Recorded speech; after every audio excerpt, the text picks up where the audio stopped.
Bonsoir à tous et bienvenue dans la bande. 30 tonnes de déchets sont déversées chaque seconde dans les océans. D'ici 2050, il y aura davantage de plastique que de poissons dans les eaux du globe.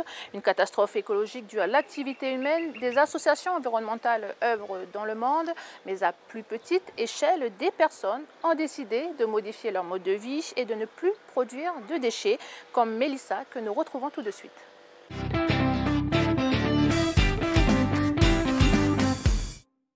Mélissa, bonsoir. Bonsoir. Alors ma première question va vous paraître un petit peu bizarre, mais est-ce que vous pouvez nous montrer le contenu de votre poubelle? Et non, je ne peux pas, je n'ai pas de poubelle. Vous n'avez pas de poubelle depuis près d'un an maintenant. Alors, vous allez nous expliquer un petit peu comment vous faites. Est-ce que c'est réalisable par tous? Mais avant ça, je vous propose de regarder ce court reportage sur les déchets dans les océans notamment. Regardez.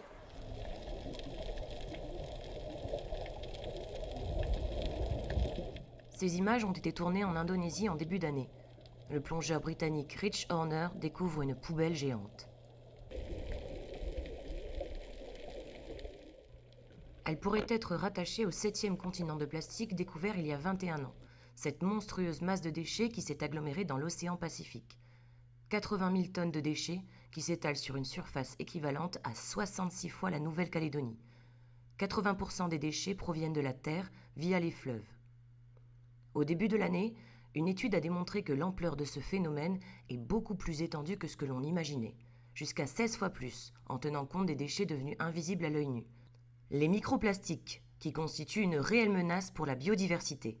Avalés involontairement par les animaux marins, qui peuvent s'étouffer avec, mais également contaminer la chaîne alimentaire par le biais de métaux lourds toxiques, comme le dévoile une étude publiée en février dernier dans PLOS ONE.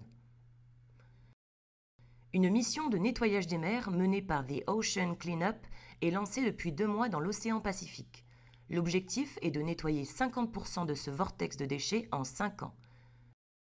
Mais le moyen le plus sûr de se débarrasser de ce problème de déchets est certainement de ne pas en produire. Alors Mélissa, vous ne produisez pas de déchets. Je vous avoue que quand j'ai commencé à travailler sur le sujet, j'ai eu des a priori, car pour moi c'est quelque chose qui n'était pas forcément difficilement réalisable, qui peut même coûter cher. Et on va voir à travers cette émission que j'ai eu tort en fait. Alors moi je produis des déchets comme la majorité des Calédoniens, je pense dans le monde entier. Mais je suis intéressée par le concept. Alors par quoi je commence ? Alors déjà, en fait, zéro déchet, c'est vraiment supprimer les emballages. Donc on peut déjà commencer tout simplement par le plastique, le sac plastique, donc, qui se remplace très facilement par un panier, enfin un sac en tissu. Et après, supprimer les emballages des aliments. Et le sur-emballage, parfois aussi des aliments tels que paquets de gâteaux, par exemple. Voilà, donc ça peut se remplacer facilement. On commence aussi par remplacer tout ce qui est jetable et ne plus du tout acheter de jetable et le remplacer par du durable. Une assiette de carton, gobelet en plastique par exemple, voilà, tout ça on n'utilise plus du tout. D'accord, alors donc là j'y vais d'acheter tout ce qui est jetable pour privilégier le durable. Quand je vais au magasin, donc j'emporte un sachet avec moi et je vais faire mes courses avec. Voilà, en fait, nous on fait nos courses en vrac, donc on va faire nos courses avec un panier qui est déjà plein de bocaux vides et on revient avec le panier plein de bocaux pleins. Voilà, tout simplement. C'est une organisation en fait. C'est une petite organisation à avoir. Au début, c'est vrai que quand on a commencé, c'est pas facile, il faut se rappeler toujours d'avoir le bocal avec soi ou quand on va dans un snack, avoir son petit tupperware, sa fourchette. Mais après, c'est une habitude qui devient vite agréable en fait de se supprimer complètement tout cet emballage qui est inutile. Donc on l'a dit, vous ne produisez pas de déchets. Est-ce que vous pouvez nous montrer un petit peu comment vous faites? Oui. Dans la vie de tous les jours, puisqu'on est en plus chez vous. Oui. Vous voulez que je vous fasse visiter? Je pense que c'est ça. Donc, je vais te montrer ma cuisine. Donc, tu vois, par exemple, je n'ai rien de jetable en fait dans la cuisine, c'est que du réutilisable. Oui. Donc, par exemple, je fais la vaisselle avec une brosse coco. Donc là, ça fait 1 an que je l'ai, elle est vraiment en super état. Pareil, pour nettoyer, j'ai des petites lavettes qui passent à la machine. On lave à chaque fois.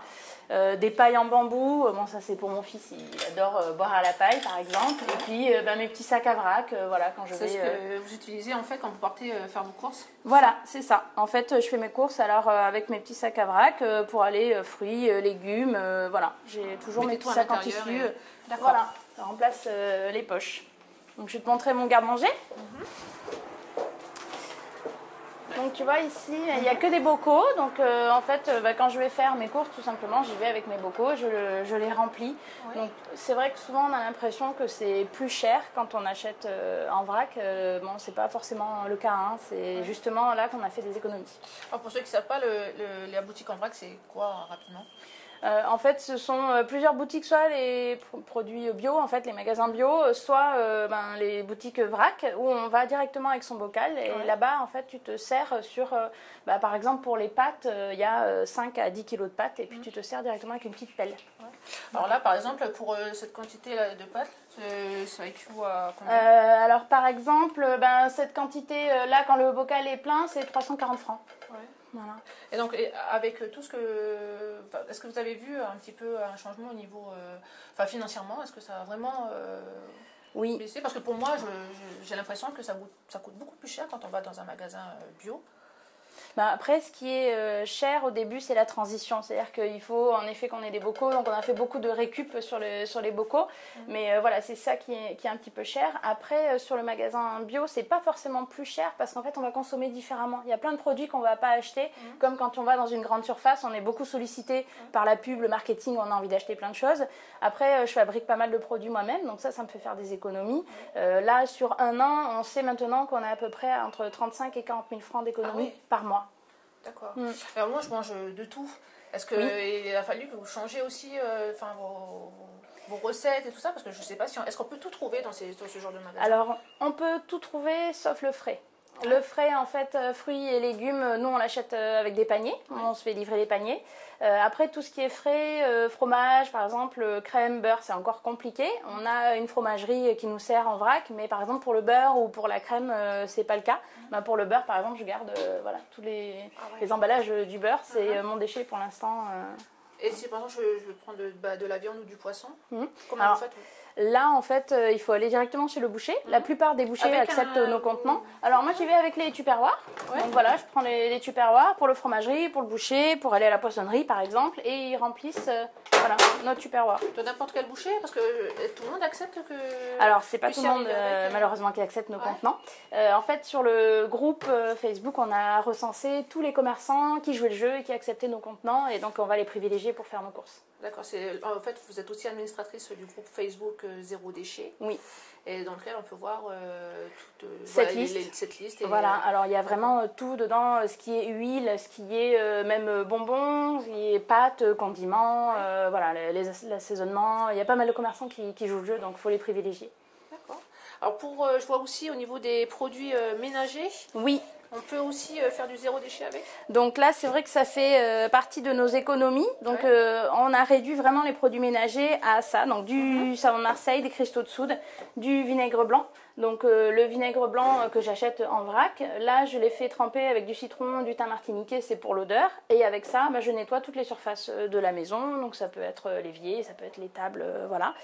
Et le savon de Marseille que j'achète en copeaux, ça c'est pour faire la lessive. Donc pour faire une lessive de cette contenance, j'ai 2 poignées en fait de savon de Marseille que je mélange avec de l'eau chaude. Et ça dure combien de temps ça? Après, quand on est zéro déchet, on fait pas mal de lessive. Donc ça doit me durer 1 mois et demi, je pense, à peu près. D'accord. Et on peut, pour le kilo là, de savon? Alors, le kilo de savon, c'est à peu près 2500 francs. D'accord. Et là, vous l'avez depuis plus... Ah bah oui, là, il y a moins d'1 kilo et j'ai pas racheté depuis 1 an de savon de Marseille. D'accord. On va passer à une autre pièce aussi? Oui, la salle de bain. La salle de bain. Donc la salle de bain, c'est la première pièce qui est passée en zéro déchet dans la maison. Donc là, avant, tu peux voir aussi tous les jouets de mon fils. Donc ce sont que des livres et jouets d'occasion. On essaye de privilégier... Pas neuf, pas... Non, on n'achète rien de neuf. En fait. Bon, ça permet d'avoir des jouets qui sont plus solides, qui sont... on essaye de privilégier le bois. Et pour les livres qui ont déjà bien servi, mais bon, l'histoire, elle est toujours aussi intéressante. Donc la salle de bain. Voilà la salle de bain. Donc tu vois pareil ici, rien de jetable. Donc on a des brosses à dents qui sont en bambou compostable. Bon, je fais mon déo moi-même, c'est à base d'huile de coco, fécule de maïs et bicarbonate. On peut trouver ça en magasin si on n'est pas très... Alors tous les produits que je fais moi, on peut les trouver en magasin en vrac. C'est vraiment pratique. Le déo en l'occurrence complètement. Il y a plusieurs magasins qui le font. Tous les magasins bio le proposent. Pour remplacer le coton-tige, c'est un auriculi, donc voilà, en bois ou bambou. En fait, c'est très agréable pour se gratter l'oreille. Puis on le nettoie avec la petite brosse. On s'en sert ça. En fait, tout simplement comme un coton-tige, on se gratte l'oreille et après on le nettoie avec la petite brosse qui est ici. Donc ça va faire 1 an qu'on les a, donc c'est vraiment durable aussi. Pareil pour la lingette démaquillante, en fait, je la passe à la machine, tout simplement. Et justement, pour le maquillage, est-ce qu'il existe du maquillage Oui, alors maintenant il existe du maquillage rechargeable. Donc en fait, on achète le maquillage et puis après on retourne au magasin, donc sur les magasins bio et en vrac on les trouve. D'accord, donc ça peut être intéressant aussi. Oui. Après, pour se doucher, c'est du savon, donc savon solide pour se doucher et puis savon solide aussi pour les cheveux. Donc voilà, ça c'est un exemple. En fait, des savons qu'on utilise. Donc ça, c'est le savon d'Alep classique. Et puis ça, c'est le shampoing. Donc à la base, c'est un cannelé qui nous fait à peu près 2 mois de lavage pour toute la famille. Donc, avec ça, on se lave les cheveux, on se frotte les cheveux. Il est plus gros. Exactement. Alors soit on se lave les cheveux comme ça, soit on enchérit directement sur la tête. Directement. Et là, depuis combien de temps vous avez le cannelé, 2 mois. Le savon d'Alep, ça fait un peu plus longtemps parce qu'on l'achète en plus gros format, en fait, à peu près de ce format-là. Et voilà, on achète sur ce format-là et du coup, on le découpe. Donc là, on est vraiment sur un savon qui va nous durer très longtemps. Bon, après la douche, on peut passer peut-être dans le bureau. Le bureau, d'accord. Voilà, donc le bureau, on peut aussi faire du zéro déchet dans le bureau. Donc moi en fait je récupère les enveloppes et je découpe pour faire des petits mots. Ça en fait c'est les enveloppes, c'est du courrier. Que je reçois encore malheureusement, j'essaye de limiter mais voilà, j'en reçois encore un peu. Et ça ce sont tous les papiers qu'on peut recevoir, multiples raisons. Qui est réutilisé en et brouillon. Que je réutilise en brouillon, dessin, pas brouillon, œuvre d'art. Œuvre d'art. Voilà, je te montre la chambre. On a le strict minimum. Voilà, donc on a vraiment réduit nos objets, le matériel au minimum et la garde-robe aussi. Donc voilà, ça c'est la mienne et ça c'est celle de mon chéri. On est tous les deux. C'est vraiment très réduit. Voilà, succinct et ça nous économise pas mal d'heures de lessive, nettoyage, repassage. C'est bien, c'est pas négligeable. Voilà, c'est bien pratique et puis surtout on fait des économies puisqu'on ne rachète pas de vêtements, on a tout ce qu'il nous faut. D'accord, alors pour moi c'est beaucoup trop peu, donc je pense que ça va être pas la première chose que je vais modifier dans mes habitudes. On va peut-être rappeler le groupe Facebook. Oui, vous êtes Zéro déchet en Nouvelle-Calédonie. Voilà, où tout le monde peut venir pour consulter les listes des boutiques ou au commerce qui acceptent de venir avec les contenants.